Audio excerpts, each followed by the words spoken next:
नमस्कार दोस्तों, मेरा नाम मनोज है। टारगेट एग्जाम विधि चैनल पर आप सभी लोगों का स्वागत है। दोस्तों, आज की वीडियो में हम लोग जीके और साइंस के 20 प्रश्न हल करेंगे। बहुत ही महत्वपूर्ण प्रश्न है, ध्यान से देखिएगा।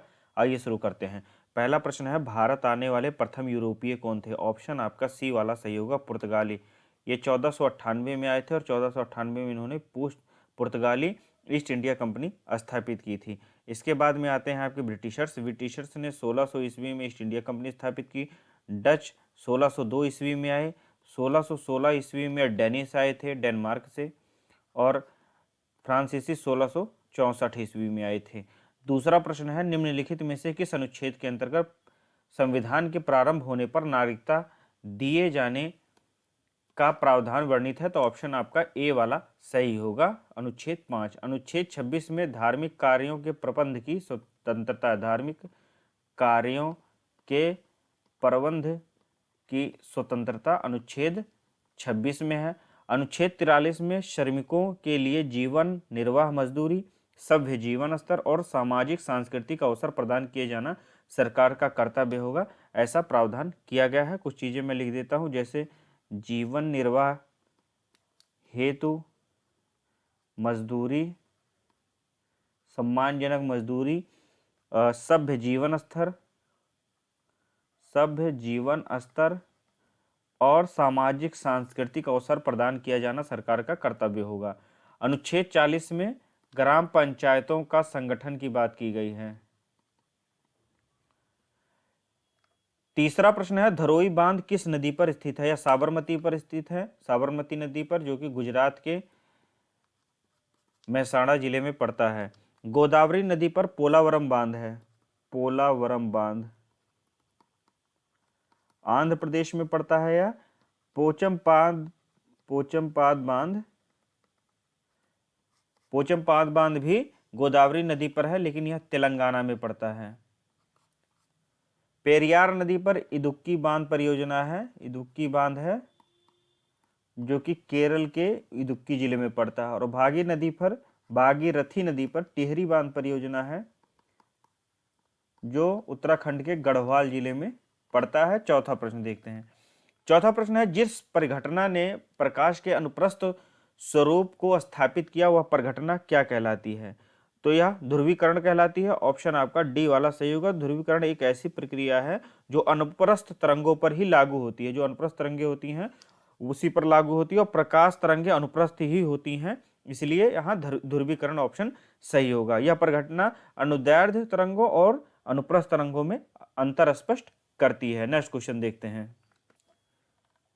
पांचवा प्रश्न है, निम्नलिखित में से कौन सी ग्रंथि पित्त एक पाचन पदार्थ का श्रावण करती है? तो जो पित्त है यह यकृत से स्रावित होता है। ऑप्शन आपका बी वाला सही होगा। यकृत मानव शरीर की सबसे बड़ी ग्रंथि होती है, सबसे बड़ी ग्रंथि होती है। यकृत मानव शरीर की सबसे बड़ी ग्रंथि होती है। अग्नाशय अंतःस्रावी ग्रंथि होती है, अंतःस्रावी ग्रंथि, जिसके माध्यम से इंसुलिन हार्मोन स्रावित होता है। एग्जाम में बहुत पूछता है इंसुलिन हार्मोन कहाँ से स्रावित होता है, तो यह अग्नाशय से स्रावित होता है। और थायराइड भी एक अंतःस्रावी ही ग्रंथि है, यहाँ से थायरोक्सिन हार्मोन निकलता है। थायरोक्सिन हार्मोन थायराइड ग्रंथि से निकलता है। और टेस्टिस नर जननांग है, एक नर जनन अंग का एक प्रमुख भाग है। नेक्स्ट क्वेश्चन देखते हैं। छठवां प्रश्न है, निम्नलिखित में से किस संविधान संशोधन अधिनियम द्वारा सिक्किम को संरक्षित राज्य का दर्जा समाप्त कर उसे संबद्ध राज्य के रूप में भारत में शामिल किया गया था? पहले यह संरक्षित राज्य का दर्जा प्राप्त था, इसे फिर संबद्ध राज्य बनाया गया। यह 35वें संविधान संशोधन अधिनियम 1974 में संपन्न हुआ था। ऑप्शन आपका ए वाला सही होगा। इसके बाद में आपका आता है 36वां संविधान संशोधन अधिनियम 1975। 1975 में सिक्किम को पूर्ण राज्य का दर्जा मिला, पूर्ण राज्य का दर्जा मिला, और यह 22वां राज्य बना था। सिक्किम 22वां राज्य बना था। अब इस प्रश्न को फिर से मैं समझाऊंगा। 35वें संविधान संशोधन अधिनियम 1974 के द्वारा उसे भारत का संबद्ध राज्य बनाया गया। 36वें संविधान संशोधन अधिनियम 1975 के द्वारा इसे पूर्ण राज्य बनाया गया था। 13वां संविधान संशोधन अधिनियम 1962 में आया था, जिसके अंतर्गत नागालैंड के संबंध में विशेष प्रावधान अपनाकर उसे राज्य का दर्जा दिया गया था। नागालैंड को विशेष प्रावधान अपनाकर इसे राज्य का दर्जा दिया गया था। नागालैंड को राज्य का दर्जा विशेष प्रावधान अपना करके 13वें संविधान संशोधन अधिनियम के अंतर्गत दिया गया था। 22वां संविधान संशोधन अधिनियम 1969 असम से अलग करके मेघालय राज्य बनाए जाने से संबंधित है। असम से अलग कर मेघालय राज्य का निर्माण हुआ था।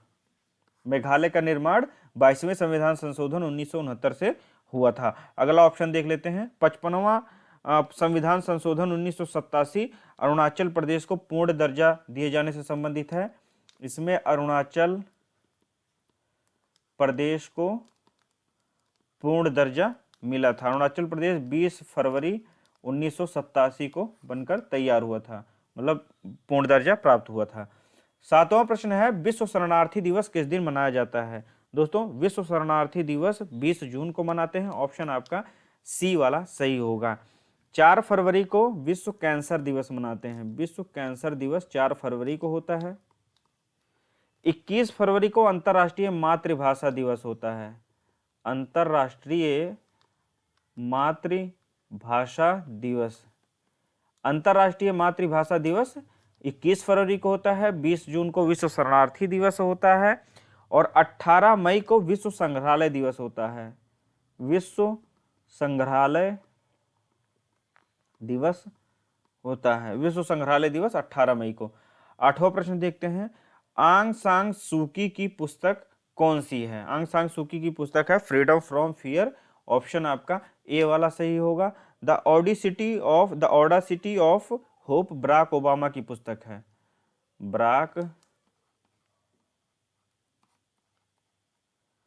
बराक ओबामा की पुस्तक द ऑडासिटी ऑफ होप है। The path to power Margaret Thatcher की है।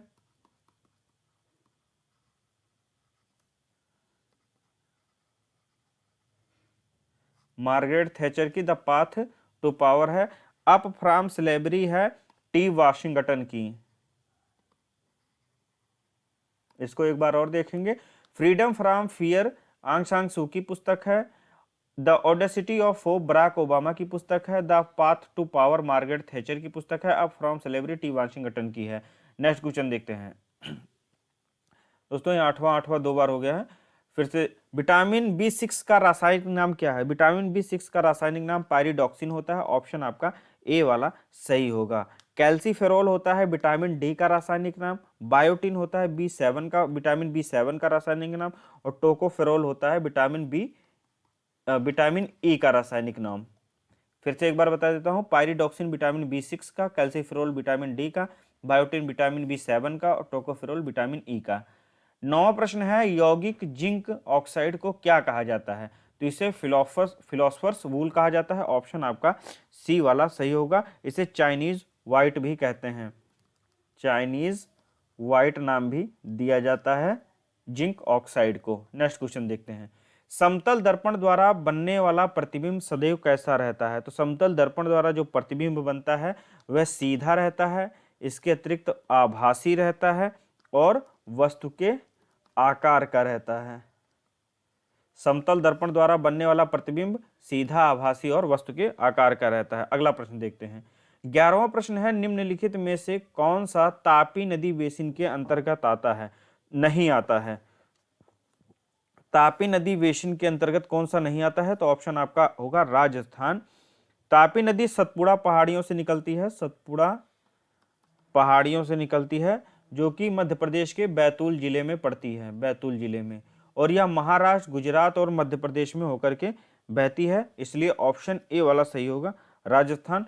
तापी नदी पर कुछ परियोजनाएं हैं, जैसे काकरा पार परियोजना, जो कि गुजरात में पड़ती है, ये एग्जाम में पूछ सकती है। इसके अतिरिक्त उकाई बांध परियोजना, ये भी आपका गुजरात में ही पड़ता है। ये दोनों बहुत एग्जाम में पूछता है, इसीलिए इन दोनों का मैं जिक्र कर रहा हूं। 12वां प्रश्न है, कर्क रेखा भारत के किस राज्य से होकर नहीं गुजरती है? तो कर्क रेखा भारत के गुजरात, मध्य प्रदेश, राजस्थान, इसके अतिरिक्त जो है